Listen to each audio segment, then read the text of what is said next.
Bonjour, bienvenue dans cette vidéo de la pleine lune qui se déroulera dans la nuit du 20 au 21 septembre et c'est une pleine lune qui nous donne l'occasion de gagner en énergie en coupant avec des liens, des cordes et des canaux d'alimentation toxiques qui sont devenus toxiques avec le temps, en tout cas qui nous ressemblent plus.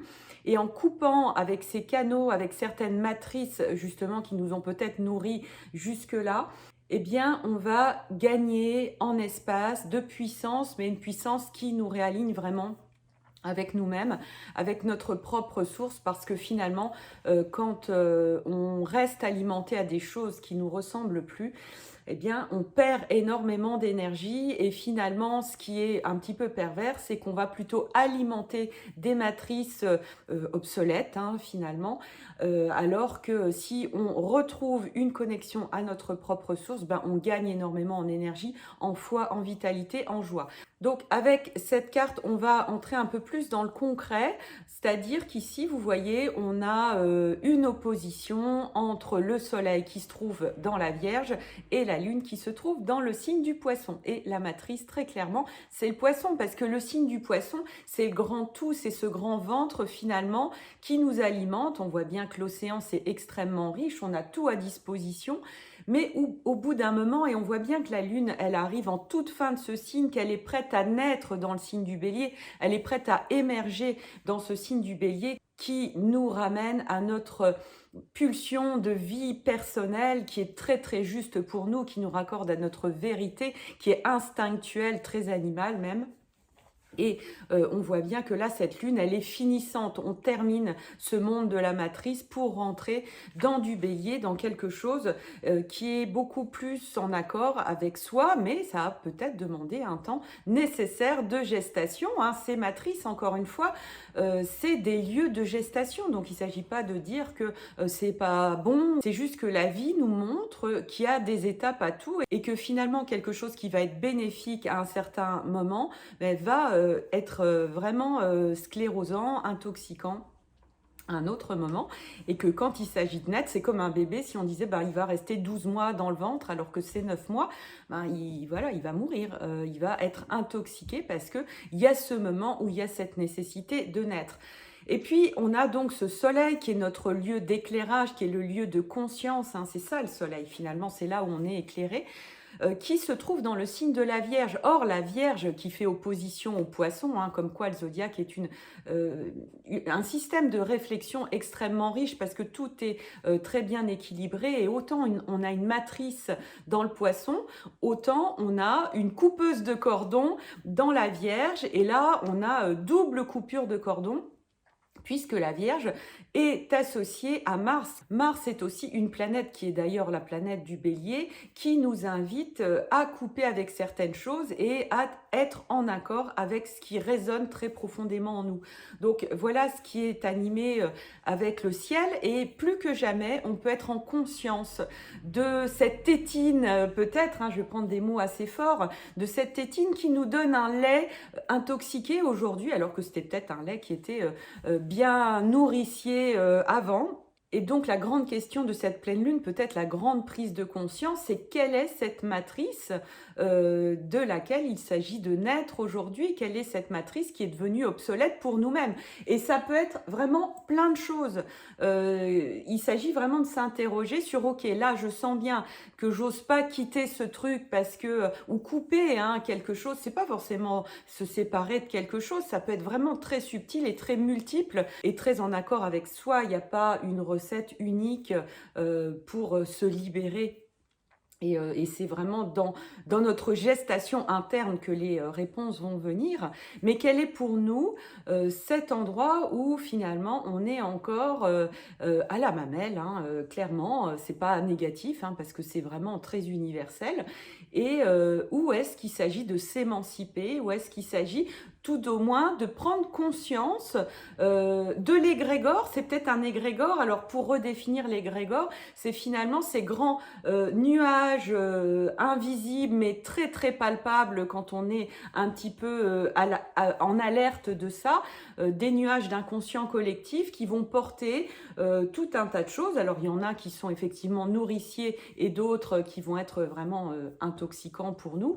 Et il peut y avoir par exemple quand on a vécu toutes ces peurs autour de maladies particulières, on va dire, et qu'il s'agissait soit de se brancher, soit de se couper de ça pour ne pas se laisser intoxiquer et aller au-delà de ça. Ça me semble très intéressant de réintroduire ça parce que le poisson, c'est ça. Il peut y avoir des égrégores qui sont tout à fait nourriciers et qui nous conviennent très bien. Un égrégore, c'est un nuage psychique qui contient tout un tas de schémas, hein. On va avoir des choses qui sont en lien avec tout un tas de choses auxquelles on va se raccorder, des systèmes de pensée, des systèmes de peur, des systèmes d'appartenance où tout d'un coup, quand on est tous branchés sur cet égrégore-là, ben, on va se sentir dans l'entre-soi, on va sentir que nous, on est les gentils et puis les autres, c'est les méchants. Et que finalement, si nous, on est pris pour le mouton noir avec des personnes qui seraient reliées à cet égrégore-là, eh bien, on va recevoir tout le négatif si on est branché à ça, hein, si on est branché au fait d'avoir peur de cet égrégore. Alors que si on coupe avec ça, si on accepte de prendre conscience de tous ces mouvements collectifs, de tous ces nuages psychiques, de tout cet inconscient collectif, et qu'on se dit, ok, ça m'appartient pas, ça, je refuse aujourd'hui de nourrir ça. Je refuse d'être terrorisé par un groupe de personnes qui va se sentir porteur du bien et me projeter sur moi le fait que je serai quelqu'un de pas bien. Et je refuse d'être là-dedans. Et ça, je pense que c'est un petit peu l'enjeu de cette pleine lune. Elle est très psychique, effectivement. Alors, ça ne veut pas dire que tout se passe dans l'énergétique, hein. Vous savez que j'aime bien dire que c'est toujours un équilibre, et notamment pendant une pleine lune, hein, la vie est un équilibre entre tout ce qui va être travail intérieur et prise d'action, prise de décision, prise de position, positionnement, mais qui auront été vraiment grandement mûri à l'intérieur de soi. Et donc, ce qui est très intéressant avec ces coupures de cordon, et je crois que le film Matrix est vraiment extraordinaire pour nous montrer un petit peu ça. Il y a des images très très fortes par rapport à ça, et ça vaut peut-être le coup de le revoir pour comprendre à quoi on est connecté. De se couper de ces matrices, encore une fois, ça permet peut-être tout d'un coup d'avoir un moment de, comme le bébé quand on coupe le cordon ombilical un peu trop tôt, de moment de oh, ah ouais, et on fait quoi maintenant? Et puis tout d'un coup, ça réouvre des espaces de puissance. C'est ça qui est vraiment très important à saisir parce que dans toute l'astrologie que je vous propose et dans toutes mes manières de vous le proposer, il s'agit toujours d'une réappropriation de qui nous sommes de manière à la fois très universelle, mais très individuelle, très originale. Il n'y a pas deux personnes pareilles, il n'y a pas deux thèmes pareils en fait. Et ce qui est extraordinaire, c'est que chaque thème a vraiment sa magie à exprimer. Et pour exprimer sa magie, eh bien, il y a vraiment besoin de récupérer des parts de soi et d'arrêter de faire fuiter des parts de soi en étant alimenté justement par ces égrégores qui nous ressemblent plus mais qui finalement nous sécurisent et font que on aurait peur d'être de tout un tas de choses si on coupe. Et c'est ça qui est très intéressant, c'est que quand on fait cette démarche d'acceptation qu'il y a des choses qui nous intoxiquent, qu'il y a des choses qui nous conviennent plus, ça, c'est une première étape extraordinaire. Ça ne veut pas dire que derrière, il n'y aura pas des peurs à libérer. Mais ce qui est génial, c'est que là aussi, si on accepte d'affronter certaines peurs, certaines insécurités, eh bien, une fois qu'on a affronté, qu'on se rend compte que c'était rien du tout et qu'en tout instant, à tout instant, on peut trouver des solutions, on peut trouver une manière de vivre dans un épanouissement total tout en étant fidèle à soi-même. Et ça, c'est vraiment la grande transition qu'on a à faire socialement, mais surtout individuellement, parce que c'est pas un mouvement social, c'est vraiment chaque individu qui s'éclaire de l'intérieur. Et c'est ça qui est magique et c'est ça qui est tellement puissant aussi. Et donc finalement, cette sortie des matrices, elle nous fait entrer dans un nouveau monde. Elle nous fait entrer dans un monde où effectivement, à chaque fois qu'on aura dénoué et ouvert des portes à l'intérieur de nous,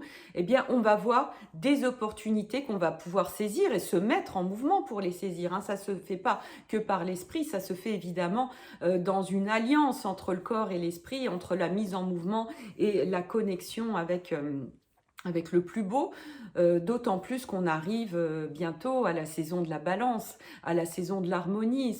Quoique cette lunaison balance, elle va être un petit peu un challenge parce que la prochaine nouvelle lune sera conjointe à Mars, mais à un cheveu. Ça va être très très précis, donc forcément, ça va être très stimulant aussi.